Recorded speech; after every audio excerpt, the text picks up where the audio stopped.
asalaamu calaykum waraxmatullaahi wabarakaatu asxaabta ku xiran janalka mar kale soo dhawaadaha aad iyo aad u mahadsantihiin maanta waa isniin waana 5 bisha January ee koowaad sanadka 2026 muuqaalkan waxaan rabaa inaan idinkula wadaago gudoomiyaha gobolka Minnesota Tim Walz oo maanta ku dhawaaqay in sanadkan dhammaadkiisa uusan mar saddexaad u tartami doonin xilka gudoomiyaha gobolkaasi arrintaasi maxaa keenay waan idinla wadaagayaa iyo sidoo kale madaxweyne Trump oo isaguna bartiisa Truth Social-ka uga soo hadlay qoraal uu ku taageerayo in gudoomiyaha gobolkaasi uusan mar saddexaad u tartamaynin xilka gudoomiyaha gobolka Minnesota waxaana sidoo kale uu eedeeyay gudoomiyaal kale sida midka Illinois kana California iyo sidoo kale midka gobolka New York oo dhammaantood dimuqraadi ah arrintaasi waan idinla wadaagayaa madaxweynihii waddanka Venezuela iyo xaaskiisa oo maanta la soo taagay maxkamad ku taala Manhattan muxuu ka horyiray garsooraha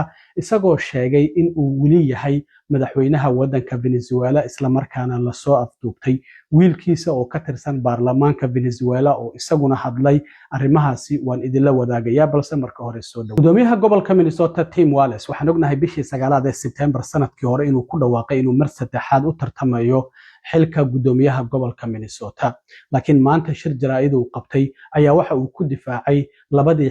xilli oo gudoomiyaha gobolkaasi ahaa waxaana uu ka difaacay eedeymaha musuqmaasuqa baahsan ee ka jira gobolka Minnesota oo dowladda federaalka iyo taageerayaasha xisbiga Trump ay u soo jeedinayaan waxaana uu sheegay inuu dadaal dheer ku bixiyay sida dadka ka faa'iideysanaya gobolkaasi barwaaqada ah isla markaana doonaya inay xadaan lacagaha loogu talagalay dadka nugul in ay qaarkood xireen kuwa hadda maxkamada ay ku socdaan kuwa kalena dabagal lagu hayo waxa uu sidoo kale ka difaacay Soomaalida eedeymaha loo soo jeedinayo oo ah dhinaca musuqmaasuqa inay Soomaali fara badan ay ku lug leeyihiin waxaana uu sheegay in dhibco raqiis oo dhinaca siyaasadda ay raadinayaan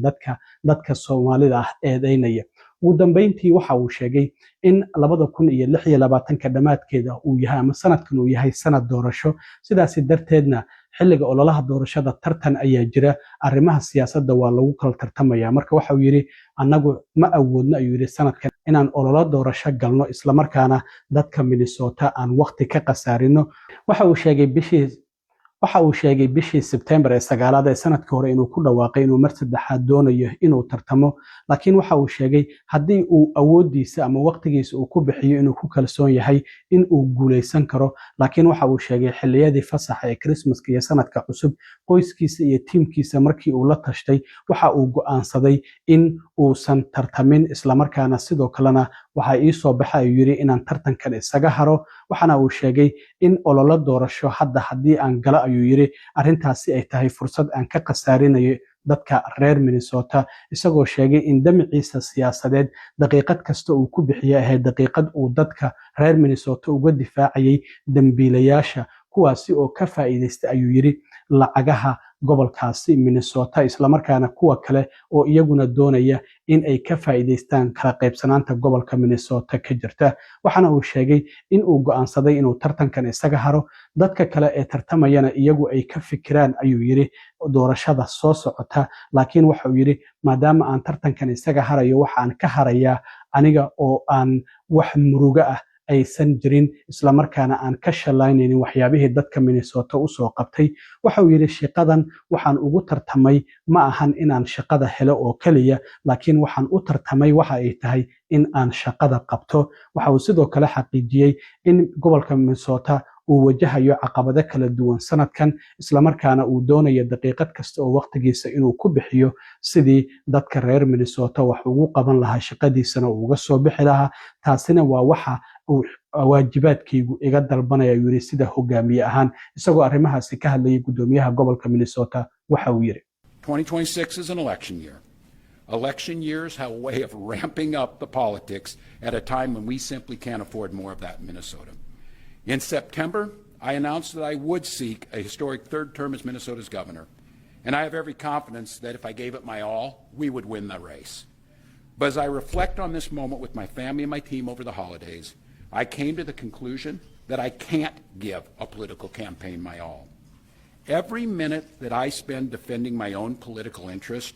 would be a minute I can't spend defending the people of Minnesota against the criminals who prey on our generosity and the cynics who want to prey on our differences. So I've decided to step out of this race, and I'll let others worry about the election while I focus on the work that's in front of me for the next year.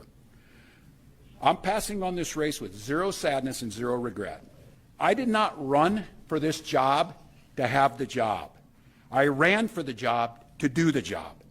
Minnesota faces enormous challenges this year, and I refuse to spend a single minute doing anything other than rising to meet this moment. Minnesota has always come first and always will. That's what I believe servant leadership demands of me. dhinaca kale madaxweyne Trump ayaa goordhow wuxuu bartiisa Truth Socialka uu ku soo qoray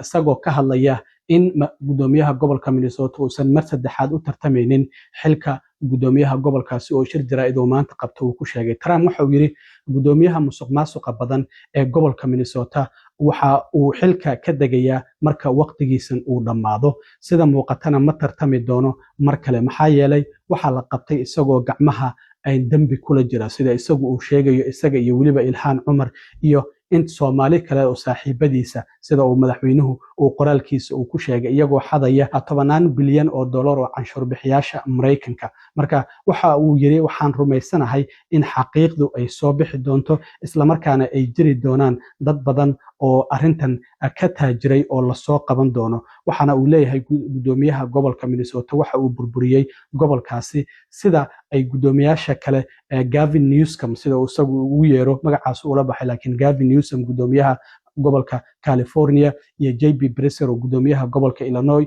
iyo waliba Kathy Hochul oo gudoomiyaha gobolka New York dhamaantood waa gobolada dimuqraadiga, gudoomiyaashuna waa gudoomiyaal oo dimuqraadi ah. Marka waxa uu leeyahay sida aniga ay ila tahay waxa ay yihiin gudoomiyaal aan daacad ahayn isla markaana aan u qalmin shaqada ay qabanayaan. Marka waxa uu yiri qofna sharciga kama weyna. Marka sida uu leeyahay gudoomiyaashaas iyagana shaqadaasi ma ka soo bixi karaan ayuu leeyahay. Waxaana uu muujinayaa inuu ku faraxsan yahay in gudoomiyaha gobolkaasi mar kale uusan u tartami doonin xilka gudoomiyaha gobolka Minnesota. Marka sida aan ognahay arinta siyaasadeed ee hadda taagan iyo musuqmaasuqa gobolka Minnesota lagu eedeynayo waxa u muuqatay gudoomiyaha gobolka Minnesota in uusan haddii uu tartamo uusan guuleysan karin, sida isagu uu sheegayna waxa uu yiri haddii aan dadaalkayga ku bixiyo waan guuleysan karaa, laakiin qoyskayga iyo kooxdayda markii aan la tashtay waxa ii soo baxday inaan tartanka aan isaga haro. Dhinaca kale madaxweynihii wadanka Venezuela Nicolas Maduro iyo xaaskiisa Celia Flores oo habeennimadii Jimcaha ahayd laga soo qabtay caasimad wadanka Venezuela ee Caracas ayaa maanta iyadoo waliba ammaankooda aad loo sugayay waxa la soo taagay maxkamad ku taala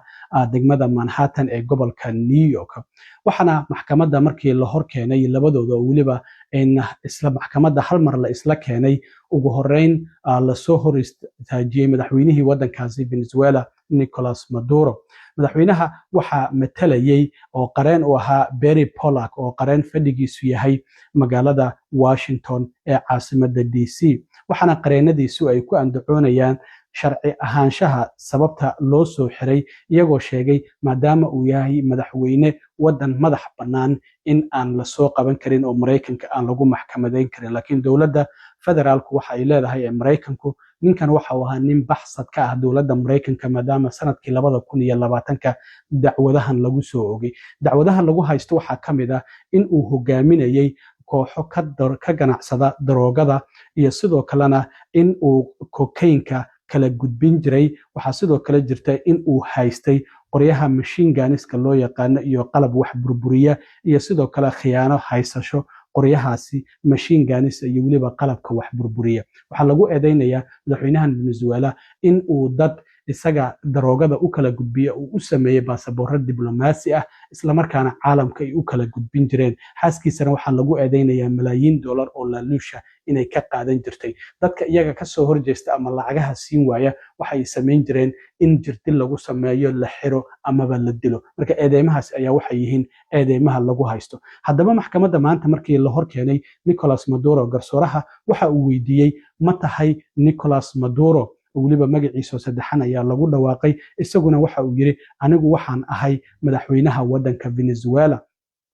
sidaas darteed xitaa markii la soo xirayay dharkii loo geliyay oo ahaa Nike Tech Transsuit waxa uu lagu iibsaday online-ka ayaa laga iibsado saacado ayaaba lagu iibsaday isaga sawirkiisa ayaana la soo gelinayay. waxaana sidoo kale uu sheegay in isagu weli madaxweynaha uu yahay wax dembiyana uusan lahayn lagana soo afduubtay gurigiisa oo ku yaala magaalada Caracas ee caasimadda waddanka Venezuela. waxaa sidoo kale waxyaabihii uu ka hor sheegay garsooraha ka mida wuxuu yidhi anigu dembi la'aan ayaan ahay qof iska caadi ah ayaan ahay waxaana sidoo kale uu sheegay inuu rumaysan yahay in waddankiisa laga soo afduubtay marka intii ay dhegeysigu uu socday qoraal ayuu waraaq ku qoranayay madaxweynaha waddanka Venezuela waxaana markii ay dhegeysigu uu dhammaaday garsooraha uu weydiistay qoraalkan aan qortay ma qaadan karaa oo ma haysan karaa garsooruhu wuxuu ku yiri waxaan rumaysanahay inaad xaq u leedahay inaad haysato isagoo waliba Spanish ku hadlayay ayaa dhowr jeer waxa uu ku celceliyay inuu yahay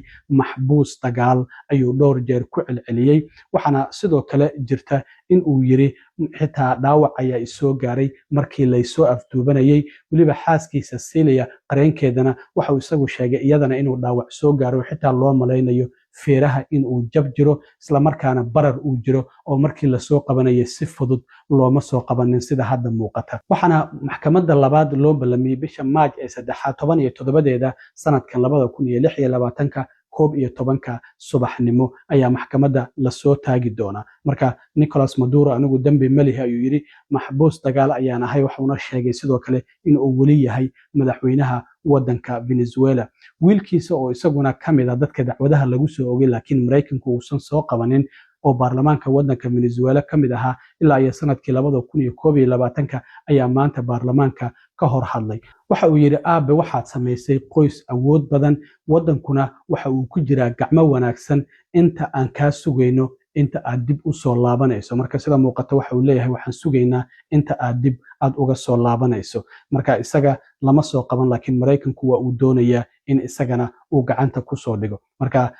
dib ayaa loogu celiyay xabsigooda waxaana la filayaa in gargaar caafimaad ay heli doonaan maadaama labaduba ay leeyihiin dhaawacyo ayaa jira soo gaaray markii la soo qabanayay waxaa la ogaaday soo qabashadoodii ciidamada sirdoonka ee Mareykanka in ay gudaha Venezuela tageen dad madaxweynaha la shaqeynayay ayaana u basaasayay madaxweynuhu waxa uu cuno sida uu dhaqaaqo meesha uu ku hoydo sidoo kale xayawaanadiisa waxa la leeyahay marka ciidamada sida gaarka ah u tababaran ee militariga Mareykanka ee hadda soo qabtay waxay sameeyeen guri u eg midka uu degan yahay muddo ayayna waxay ku sameynayeen practice oo ay ku tababaranayeen sidii ay u soo qaban lahaayeen marka sida muuqatay dad isaga la shaqeynayay ayaa Mareykanka u basaasayay dhaqdhaqaaqa madaxweynahan halka uu ku hoydo meesha uu tago cuntada uu cuno iyo waxyaabahaasi oo idin waxaana la leeyahay howlgalkan qorsheynta lagu soo qabanayo Maduro waxa uu bilaabmay bishii Agosto ee 8 aad iyo aad u mahadsantiin asxaabta intaan mar kale kulmi doono waa saaxiibkiin cilmi waaro idin la sida iyo nabadgelyo